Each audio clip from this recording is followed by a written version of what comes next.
శని దేవాలయం అనగానే చాలా మందికి మహారాష్ట్రలో ఉన్న శని సింగనాపూర్ గుర్తుకొస్తూ ఉంటుంది. కానీ దాంతో పాటు మన దేశంలో ఇతర శని దేవాలయాలు కూడా ఉన్నాయి. అందులో ఒకటి తమిళనాడు రాష్ట్రంలోని తంజావూరు జిల్లాలో ఉన్న తిరునల్లార్ శని దేవాలయం.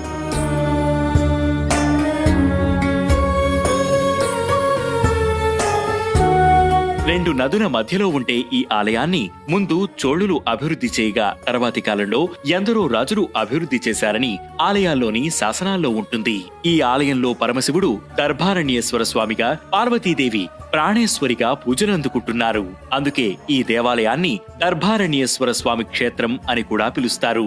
ఈ ఆలయంలో పరమశివునికి ద్వారపాలకునిగా శని ఉంటాడు. ముందుగా శని దర్శనం చేసుకున్న తర్వాతే శివపార్వతుల దర్శనం చేసుకోవాలనే నియమం ఉంది.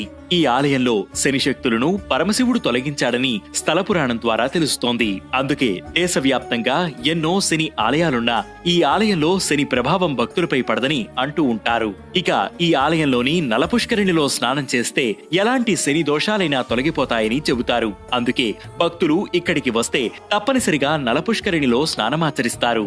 నలపుష్కరిణి విశిష్టతను తెలిపే కథ ఒకటుంది. విదర్భ చక్రవర్తి భీమునికి దమయంతి అనే కూతురు ఉంది. ఆమె అపురూపమైన అంతగత్తె.